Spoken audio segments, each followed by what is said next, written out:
सरकार ने हाल के वर्षों में भारत में अंतर्राष्ट्रीय व्यापार को सरल बनाने के लिए कई कदम उठाए हैं। Car customs authority for advance rulings की स्थापना ऐसी ही एक पहल है जो आयातकों और निर्यातकों के लिए बहुत सहायक है। इस वीडियो में हम customs authority for advance rulings के महत्व, लाभों और कानूनी प्रावधानों के बारे में जानेंगे।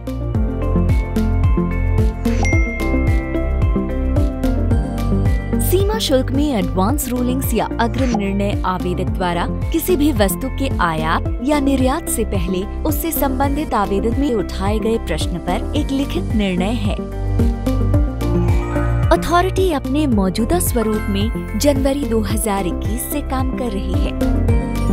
इस अग्रिम निर्णय तंत्र के प्रावधान WCO के संशोधित क्योटो कन्वेंशन और WTO के व्यापार सरलीकरण समझौते के मैंडेट के अनुसार हैं। अग्रिम निर्णयों का उद्देश्य निवेशकों को उनकी सीमा शुल्क देयता के बारे में पहले से जानकारी देकर सीमा पार व्यापारिक लेन देन में पूर्वानुमेयता को बेहतर बनाना है। चूँकि अथॉरिटी द्वारा दिया गया निर्णय आवेदक के साथ साथ सरकार पर भी बाध्यकारी है, इसलिए यह शुल्क देयता में एक निश्चितता लाता है।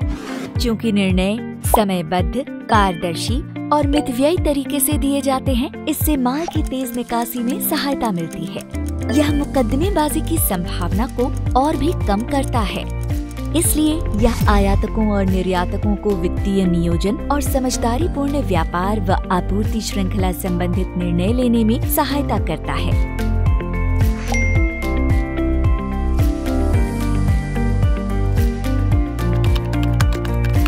सीमा शुल्क अधिनियम 1962 के खंड 5B में customs authority for advance ruling से संबंधित कानूनी प्रावधान शामिल हैं और प्रक्रियाएं customs authority for advance rulings regulations 2021 द्वारा नियंत्रित हैं।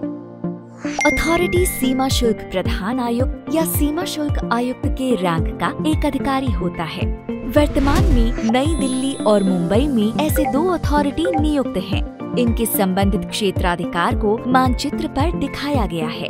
इनका क्षेत्राधिकार आवेदक के पते पर निर्भर होता है। यदि आवेदक भारत के बाहर से है तो अधिकार क्षेत्र दिल्ली होगा।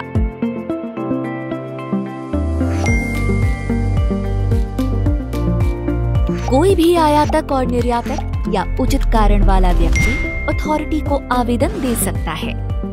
जो आवेदक भारत में स्थित नहीं है, वह भारत में किसी भी निवासी व्यक्ति को उसका प्रतिनिधित्व करने के लिए अधिकृत कर सकता है।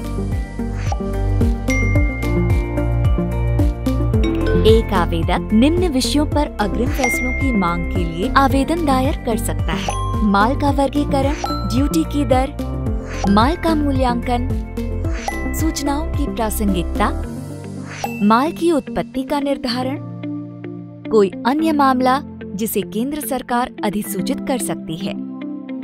लेकिन यदि उठाया गया प्रश्न पहले से ही आवेदक के मामले में सीमा शुल्क के किसी अधिकारी, अपील अधिकरण या किसी न्यायालय के समक्ष लंबित है, या अपील अधिकरण या किसी न्यायालय द्वारा पहले से तय किए गए मामले के समान है, तब मामला अथॉरिटी द्वारा तय नहीं किया जाएगा।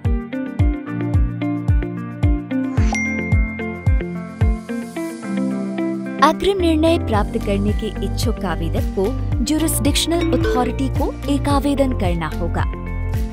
आवेदन को अंग्रेजी या हिंदी में कार 1 फॉर्म में दायर करना होगा और साथ ही 10,000 रुपए का शुल्क देना होगा।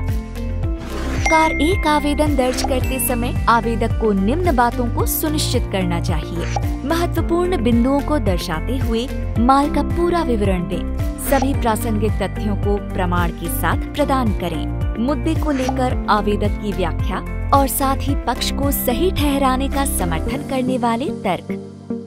फॉर्म भरने के बाद की प्रक्रिया का पूरा विवरण यहाँ समझाया गया है। आवेदक कार 1 में एक आवेदन दर्ज करता है। आवेदन प्राप्त होने पर अथॉरिटी का सचिवालय इसकी समीक्षा करता है। किसी भी त्रुटि या कमी की स्थिति में आवेदक को उसके बारे में सूचित किया जाता है और उसे संशोधित फॉर्म फिर से जमा करना होता है। यदि कोई त्रुटि या कमी नहीं है तो आवेदन को टिप्पणियों के लिए क्षेत्राधिकारी प्रधान आयुक्त को भेज दिया जाता है। क्षेत्राधिकारी प्रधान आयुक्तालय को स्वीकार्यता के साथ साथ योग्यता के आधार पर आवेदन की जांच करनी होती है। उन्हें अथॉरिटी को विषय वस्तु पर अपने विचार के साथ अपनी टिप्पणी 2 सप्ताह के भीतर प्रस्तुत करनी होती है। टिप्पणी में प्रासंगिक रिकॉर्ड, मुद्दे की उनकी व्याख्या के साथ साथ विषय वस्तु के संबंध में अब तक अपनाई गई कार्यप्रणाली सम्मिलित होनी चाहिए। टिप्पणियों की प्राप्ति पर आवेदन की स्वीकार्यता के लिए जांच की जाती है। यदि आवेदन स्वीकार करने योग्य नहीं पाया जाता है तो आवेदक को अपनी बात रखने का एक अवसर देने के लिए अथॉरिटी द्वारा एक व्यक्तिगत सुनवाई आयोजित की जाती है।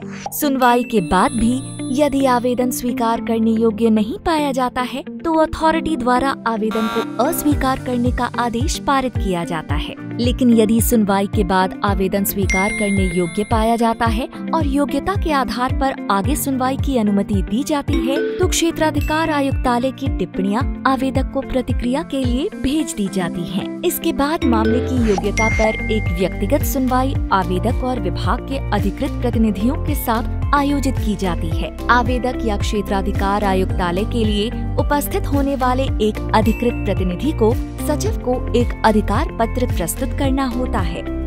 सुनवाई फिजिकल या वर्चुअल मोड में आयोजित की जा सकती है। सुनवाई के माध्यम का विवरण आवेदक और क्षेत्राधिकारी आयुक्त के साथ सचिव द्वारा अग्रिम रूप से साझा किया जाता है। इसके बाद अथॉरिटी द्वारा एक निर्णय जारी किया जाता है। इस पूरी प्रक्रिया को 3 महीने के अंदर पूरा किया जाना होता है। यदि आवेदक और क्षेत्राधिकारी आयुक्त निर्णय से सहमत हैं, तो यह दोनों पर बाध्यकारी हो जाता है। 3 सालों तक अथवा कानून या तथ्यों में कोई बदलाव होने तक इनमें से जो भी पहले हो तब तक यह निर्णय लागू रहता है। यदि आवेदक या विभाग अथॉरिटी द्वारा दिए गए निर्णय से सहमत नहीं है तो वे ऐसे निर्णय या आदेश की सूचना की तारीख से 60 दिनों के भीतर उच्च न्यायालय में अपील दायर कर सकते हैं। उचित कारण की स्थिति में उच्च न्यायालय विलंब को आगे और 30 दिनों तक की अवधि के लिए माफ कर सकता है। यदि अपील आवेदक द्वारा दायर की गई है तो न्यायालय में विभाग के साथ साथ कार का प्रतिनिधित्व करने का उत्तरदायित्व क्षेत्राधिकारी आयुक्त का होता है। एक आवेदक आदेश की घोषणा से पहले किसी भी समय अथॉरिटी से अपना आवेदन वापस भी ले सकता है।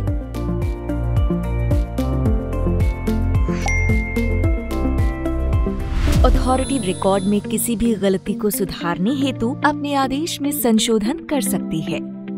इस तरह की गलती को अथॉरिटी द्वारा अपनी समझ से जांचा जा सकता है या आवेदक या संबंधित क्षेत्राधिकार के आयुक्त द्वारा इसकी सूचना दी जा सकती है।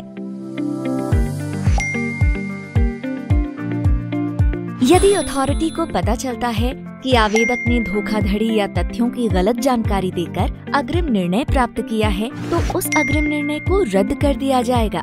ऐसी स्थिति में सीमा शुल्क अधिनियम के सभी प्रावधान आवेदक पर वैसे लागू होंगे जैसे कि ऐसा अग्रिम निर्णय कभी दिया ही नहीं गया था।